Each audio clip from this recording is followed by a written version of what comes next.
Yes, well, as we get older and older, I'm 77 right now. You can't live forever, you know. So if this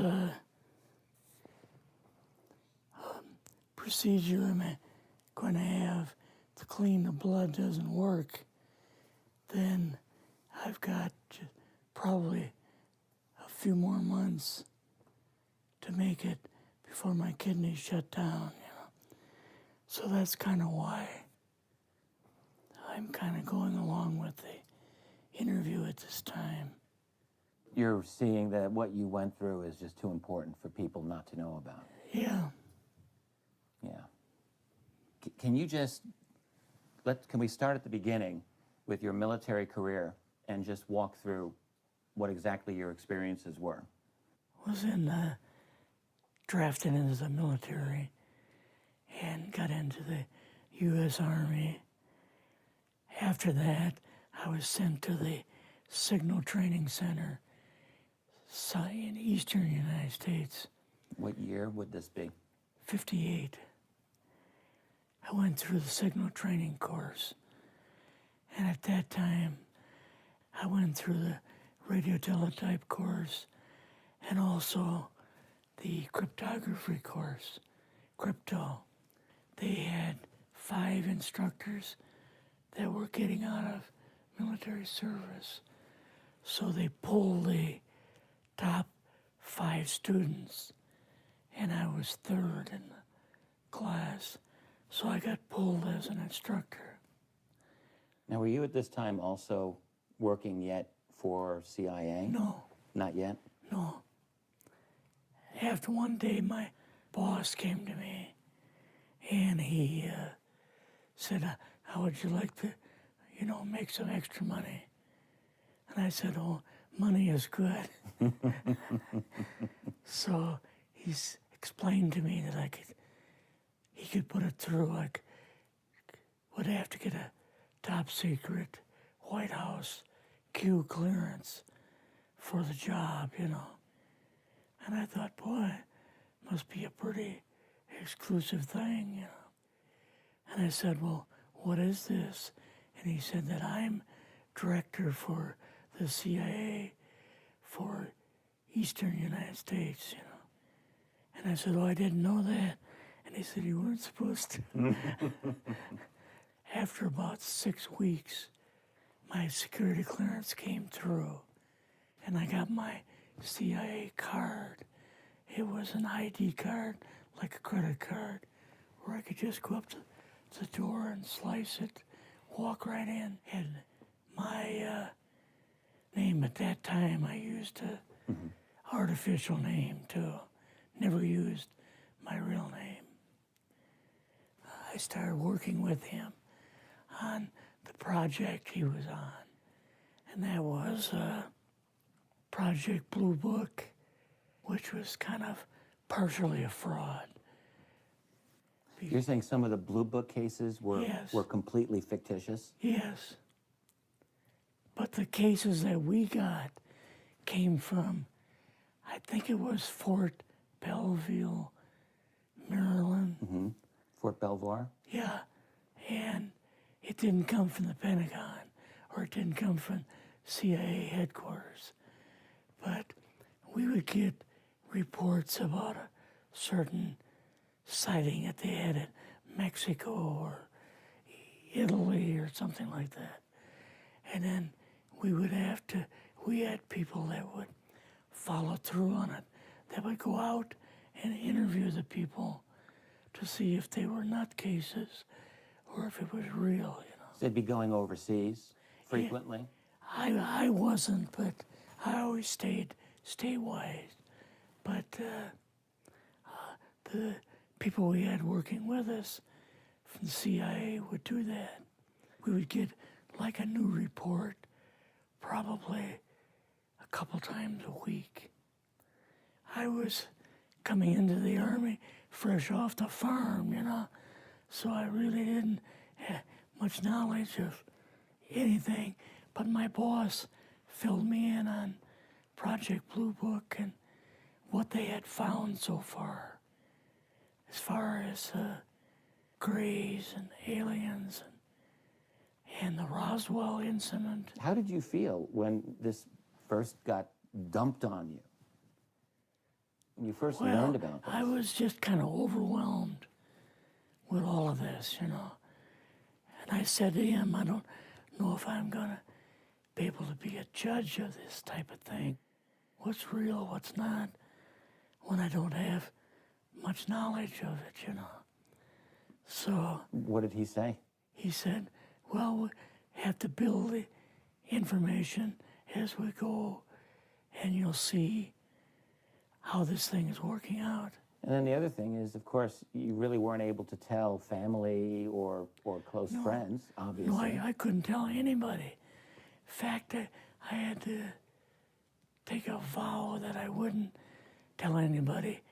A lot of it for 40 years, and more of it for 50 years, which is up in 2010. You're doing all this crypto work. You're looking at images, photographs, video. It's 1958, maybe the fall of 58. What happened after this? At that time, the Project Blue Book thing kind of went pot, you know. If you remember, back in those days, they kind of declared it as a nothing, you know. Mm-hmm. Right. And They were telling the world all UFOs are misidentifications, hoaxes, balloons, psychological issues, whatever. yes. Yeah. So my boss came to me and he says, we've both got a new assignment. And he says, oh, I said, where are we going? Oh, he says, we're going to the Capitol. We're going to be part of the Eisenhower push. He's trying to find out something about, all about these aliens that MJ-12 was supposed to find out, but never sent back reports to him. The MJ-12, the UFO control group, were they calling it MJ-12 at that time? Yes. They called us in, went into the Oval Office, and President Eisenhower was there and Nixon, and they said, we called the people in from MJ-12 from Area 51 and S4, but they told us that the government had no jurisdiction over what they were doing.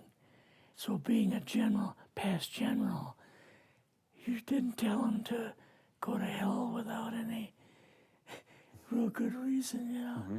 So he said, I want you and your boss to fly out there. I want you to give them a personal message. And he says, I want you to tell them, whoever is in charge, tell them that to get in, they have this week, coming week, to get into Washington and to report to me. And if they don't, I'm going to get the First Army from Colorado, and we're going to go over, we're going to take the base over. I don't care what kind of classified material you got. We're going to rip this thing apart. Eisenhower was going to invade Yes, Area 51. Yeah, with the First Army. So you go out with your superior. Yes. You fly out. You land. What happens? Can you describe this whole process? What you saw?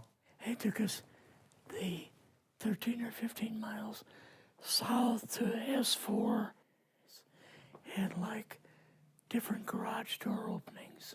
Okay. And in these garage door openings, they had like different saucer crafts. The very first one had the Roswell craft in. It was kind of crashed up, but apparently every alien that was in it died except for a couple. So you see the Roswell craft, and what are some of the others that you see? Well, the Roswell craft was really strange because it looked like real heavy aluminum foil. We could rock next to it, and you could rock it. The whole thing probably weighed 150, 300 pounds. Could they tell what the source of power was of this craft? Yeah, it was like a reverse gravitational thing of some kind. In fact, one later on, I got the mathematical code for reversing gravity in a 3x5 card. I guess there are different types of grays and so on. How did you see that evidence? Well, at the later on at S4, we viewed the autopsy film, and then the colonel said, "What we've got in here is we're interviewing a gray alien." All right, right there. How did you feel at that moment? Well, I thought, boy, we had no idea we were going to see the real thing. All we saw was film. You had to have a little bit of heart racing at that Yes. moment. My boss was able to go in and had like a partial interview with him. So what did this gray alien look like? Could you describe him a little bit? This one looked a little bit oriental. So I'm just wondering if it looked almost human, what about this didn't look human? No, it didn't look human as far as the skin tone and basically the shape of it and the size. How was its head size compared with a normal human, for example? Brain was kind of a little bit bigger. And some of the nose was very, very small. And the ears were just like holes. Mouth was very small. Now, why were they bringing you out here at all, anyway, to see an alien? What was the point? To go back and tell the president they actually had one. So he did not know at this point No, if there was an alien at S4. no. What did you do then at Area? Were you done, or did you have other things to do at Yeah, so S4? basically we were kind of done. Went back to Area 51. They took us into the main building, and there we saw a U-2, which of course we didn't know existed. And a model of the SR-71. Yeah, the Blackbird. So, but like I mentioned earlier, it was not a model of the current Blackbird, It's an later earlier Blackbird, version. but an early version. Did you go directly to Washington after this? Yes. Or did you go somewhere else? How did they get, did you fly regular airline or? We flew back to the commuter plane back to the air base, and then took President Eisenhower's Lockheed Electra back to Washington. You and your supervisor, Yeah. superior officer, and now you're meeting with the president? Yes. Can you describe this? Well, we met with him in, the second story of the old OSS warehouse building. And Eisenhower and Nixon were there, and also Hoover was there. So he asked us what was going on, and we told him about the alien and the whole situation, and the black projects and so on, and he was just totally shocked. He appeared for the first time to be worried, you know, like he was worried. I would think that Eisenhower would, I mean, he certainly knew that flying saucers were real. Yes. He knew that there were aliens. So I guess I'm just wondering, what would he have been, really surprised about? Surprised about the black programs. Eisenhower said, got to keep this thing completely secret. You know, can't talk about this.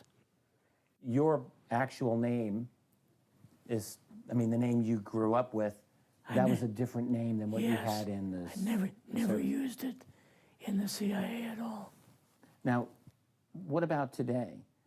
You're going on the public record, and this is still sensitive information, even though earlier you talked about, you know, security oaths that maybe expire after a certain period of 50 time, years. but you're still concerned. Linda Moldenhauer's phone call, her phone was tapped, and they got my phone number, and through the telephone company, they were able to find me, and so on. When they found you, what happened? I was going to a grocery store. Two guys in a black suits come out of a black Lincoln town car and came over to see me. And they told me that I'd better not publish anything or talk to Linda about any more things. So at that time, I did, you know, I stopped. That was enough to intimidate you. Yes. Rather remain anonymous. Never show my face on anything. Really, thank you for doing this. Yes, this was, I guess, kind of a good idea because I feel much better having talked about it. I kind of feel like there's a load off my shoulders Really? because I had an awful lot of secrets that I had kept over the years.